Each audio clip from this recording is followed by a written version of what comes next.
Did you think getting clients online as an expert was going to be easy? Well, we did.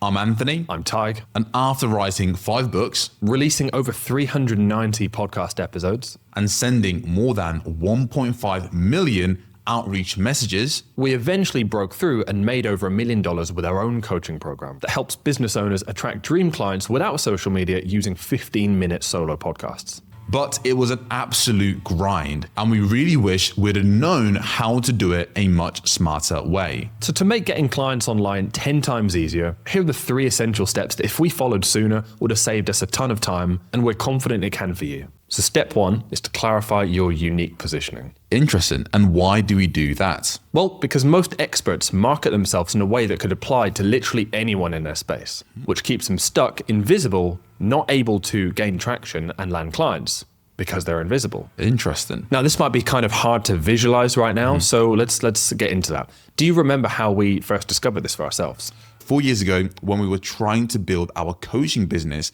and get it off the ground, we found it challenging to actually get people to book in an appointment and to inquire about what we do and how we could help them grow their businesses through podcasts. Now, because there was only a few number of actual business owners we would speak to on a week-to-week basis, it meant we need to get clear as to, well, why were they showing up in the first place? So we'd ask them on the call, well, what was it about us that you saw, the company, that made you decide to actually show up today? And then they would mention, oh, because you guys mentioned podcast SEO as part of the strategy you use to grow podcasts. And we were like, oh, did we? Because from our perspective, we weren't really mentioning that much. Really, we were trying to market to people using a 4-step growth process. That was like our terminology. 100%. And to clarify, what that looks like is us literally saying, hey, we can help you with a 4-step growth system in our outreach messages. But then when people book in, we'll then have a video that explained the 4 steps. And part of those 4 steps was podcast SEO. Now, for those people who don't know what podcast SEO is, how would you explain it? Well, podcast SEO is the process of ranking a podcast on page 1 of Apple Podcasts or Spotify or any streaming platform. So it's specifically for podcast streaming platforms as a way for podcasts to be discovered. It's got nothing to do with Google, blogs, websites. And the point being, the few people who showed up to the call would always mention, hey, we showed up today because the podcast SEO piece really intrigued us. And we saw the same pattern when we would pitch someone and walk them through our 4-step growth system. And would ask them, well, what are you most excited about? And they would then mention, well, no one else I've spoken to has mentioned that piece. And it seems like such a fundamental piece that I'm missing, that I need. It also helped that it got crazy results. You know, it really was something that also drove the results, not just this flashy object on the outside. 100%. Now, at that point, we decided to then take that data, podcast SEO being the main selling point that was getting people to book on a call, and we decided to plaster that front and center of our outreach messages. Now, we went from a matter of months of barely booking any calls to all of a sudden our calendars being completely packed with people because we were now pitching them when we were reaching out podcast SEO as a growth system to help them grow their business through their podcast. And for us, that was really how we learned, wasn't it? When your most specific differentiator is front and center, it's the first thing someone sees and associates with you, not just something buried in the details. Now, I think we've made the point, but we've also mentioned how we stumbled upon this. For someone listening right now, how can they engineer this and clarify this very, very quickly? And the first thing is just getting clear on exactly what makes you different. So when you land a new client, ask them, what was it about us that was different that made you want to actually buy from us? Now, they might mention a specific style of coaching that you presented that they love. They might just mention the fact that you were funny. It doesn't really matter what it is. They'll tell you something specific. The more times you do that, you then get clarity at what actually makes you different. And there'll be a clear trend of what that thing is for you. Once you have that, it's now time to go out and actually test it in the market. So plaster that with all of your marketing, on your website, with your outreach, in your content if you're currently creating content, and test and see how do people respond when you have this specific differentiator front and center of your business. So for us, it was podcast SEO. It was in our title. It was in our emails. It was on our website. Our entire brand and company was now built around the fact that, hey, podcast SEO is our differentiating factor. When we tested it on the market, people loved it. Like I said, we went from having an empty calendar to being completely packed in a couple of months because we had a clear differentiator in our marketplace. So we're clear on the positioning, that one specific thing that makes someone the obvious choice. We're clear on that. But now what happens when you get the ideal dream clients who are now landing on your calendar because your positioning is clear? But if you don't have an offer that feels irresistible, that makes them feel like I want it all, you've done all of that hard work to still not make more money. And that's what screws up so many experts who are trying to scale their businesses. They undo all of their hard work because they don't have step 2 in place. Right. And step 2 is to create an I want it all offer. Interesting. You ever heard of one of those? I have not. I've heard of an irresistible offer. Okay. I've heard of a grand slam offer. I've heard of $1 million offer. Have you heard of a bad offer? I've heard terrible offers, but I've not heard of a I want it all offer. So what exactly is that? Well, most coaches make their offer too weak, meaning the outcome is vague, there's nothing that gets people excited, or they pack in everything they can think of trying to justify the price tag. I remember we did this when we were raising our price, we were also adding more things because we thought those two things went together. But that only leaves prospects feeling really overwhelmed and is the one-way ticket to I need to think about it objections. And that's if you add too many things or if it's not exciting enough. So it's very fine margins to create an I want it all offer. So what actually is it then? Well, the easiest way I can explain it is this. Imagine you're walking down the street looking for dinner and you see two restaurants next to each other and one of them has loud advertising and it's like a 47 item menu with a silver spoon, golden fork and a bronze knife on there. Oh, and you also get these premium quality napkins made out of silk. Oh, premium quality napkins. Get me some more. Okay. Yep, the chairs are really comfy as well. The table has these exquisite patterns on the tablecloth that came from the south of Morocco. They serve only, and I mean only local water, which is really important. Oh, and they have a vegan menu as well. Sounds great. They clearly have a lot to offer. But that's also the problem. That's a double-edged sword because you would look at that, see it all at once outside of the restaurant while you're trying to make a split-second decision of whether you're going to have a tasty meal there or not, and you would just feel really overwhelmed. You'd be like, whoa. And you'd probably just have to stop for a moment and even try and process all of that. And then you see the restaurant next to it, which is very, very simple on the other hand. And it just has one main dish to the point where you look at the restaurant, you see the main dish they specialize in, and that's it. There's pictures of it, it's on the blackboard, so you just don't even have to think twice. You know exactly what you're going to get. It doesn't feel overwhelming. It feels like a simple yes or no for you. And of course, if you're a fan of that type of dish, you're just going to walk into there. You're not going to bother with the one on the left that had the 47 different items. Because with the simpler one, you have confidence on what the actual offer is, meaning what type of dinner you're going to eat, and you feel confident that you're going to go in there and have a great tasty meal. Sounds good. And then you go in, you sit down, and it turns out they have the silver spoon, the bronze knife. They don't have Moroccan tablecloths, but the tablecloth is still really nice.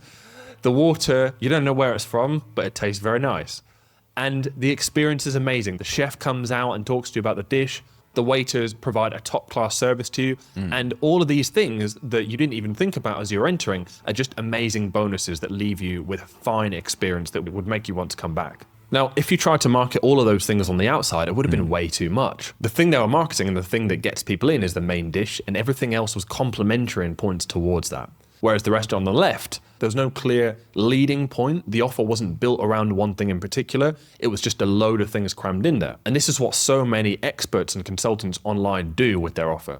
They try to advertise too many things at once or try to convey too many things at once to potential prospects. And that pretty much never works because they don't know what to focus on. And so your offer stops feeling clear. And again, if your offer stops feeling clear, there are other competitors who do have a clear offer. They're just going to choose them. So the lesson is this: build an offer that makes the outcome your clients want feel undeniable.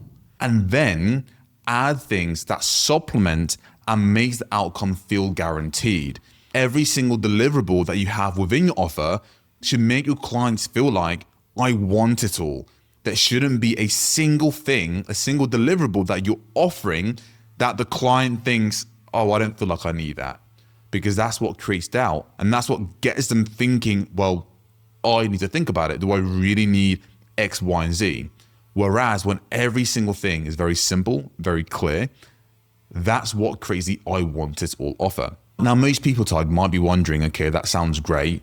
Every single thing on my offer should feel undeniable. But how do they find out what pieces of their offer actually is undeniable? Well, the process we went through after making this mistake and having the 47 item menu, And nearly going bankrupt because of this mistake. yep, was to strip everything down right to its core, which sounds easy, but what it meant is we had to really critically look at everything it was that we were offering to someone and really audit every single thing one by one, every single deliverable, sheet, extra framework, extra part of support, extra lessons, extra topics, workshops. And if it was essential, then we kept it. If it wasn't essential, And just like a nice to have.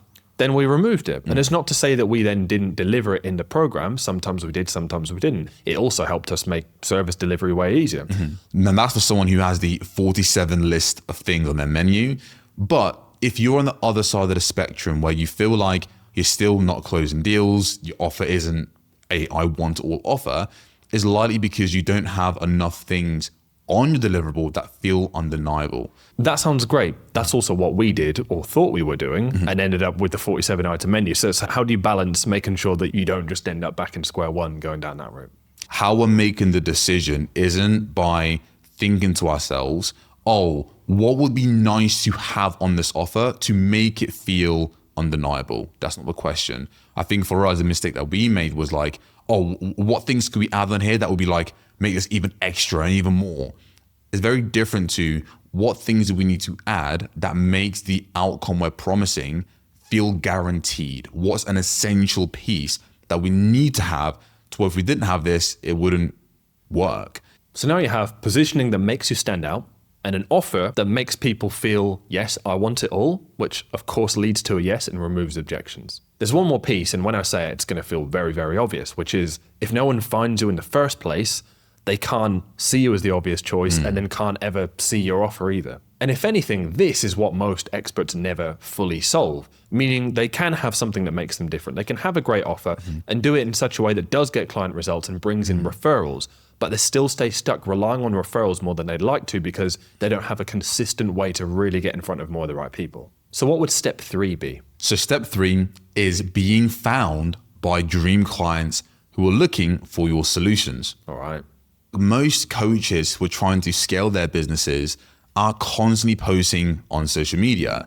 But the issue is they're not gaining traction and they're not signing clients consistently because they're showing up posting every single day on social media in an environment where people aren't looking for solutions to their problem. Kind of hard to visualize as you say that. Imagine for a second you are launching a brand new restaurant, back with a restaurant analogy, and you're trying to get new customers to actually sit down, eat, and enjoy your food. So you have a brilliant idea. I'm going to hand out flyers on Times Square Market. You start handing out a bunch of flyers. The issue is no one's paying attention to you. Everyone's walking by with their phone in their hands, distracted. Which, as you say, I understand that because people didn't come to the square to get flyers. They came to do something else, so they were just passing through it. But you keep trying without success. Your business eventually fails because you couldn't convince total strangers to check out your restaurant. Ouch. You're saying strangers shouldn't just care about me unconditionally, even though they don't know me, and should Correct. drop what they're doing for me? Absolutely. I'm not saying that they shouldn't. I'm just saying that they do. Oh, What if instead you took that same time, the weeks, the years of energy you spent trying to build your business by handing out flyers on a busy street, trying to convince strangers to come into your restaurant, you devoted that time into finding the perfect location, finding the busiest street in town, and then finding a food court where you can actually buy a stall. Now, what happens? Well, you've gone from trying to convince strangers on the street to check out your restaurant to setting up your base and restaurant there where there are thousands of people constantly flooding in to what? Eat food.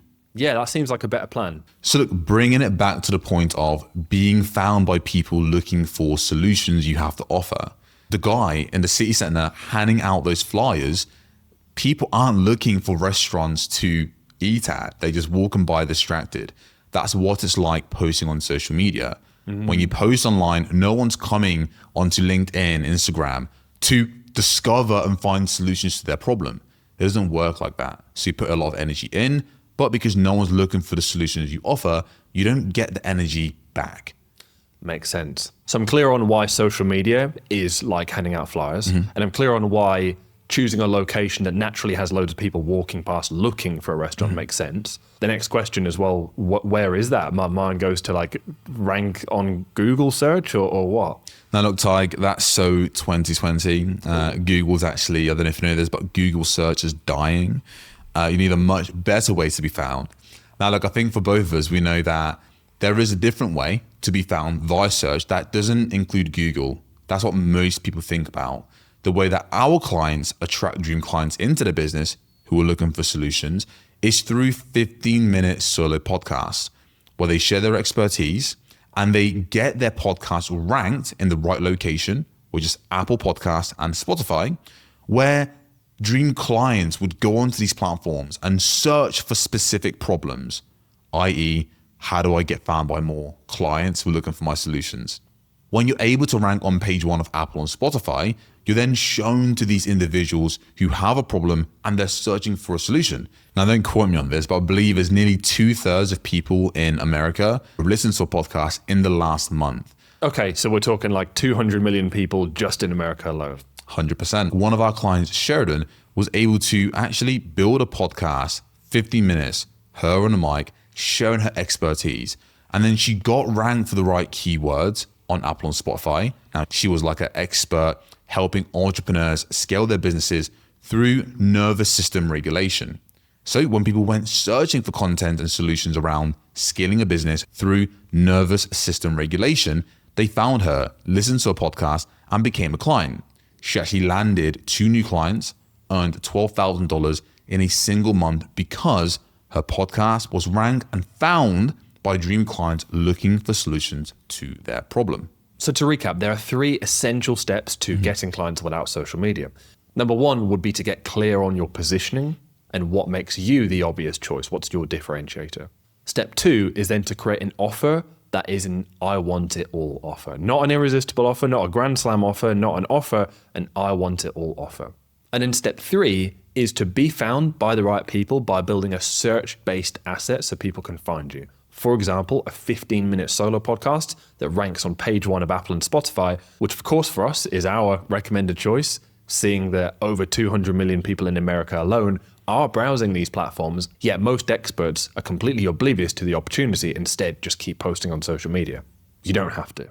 So if you're an expert or consultant who wants to build an authentic personal brand that attracts dream clients into your business without relying on having to constantly post every single day on social media, and you want to learn more about how to accomplish that, be sure to hit subscribe, go through our back catalog, and binge as much as you want. With that being said, we'll catch you in the next video.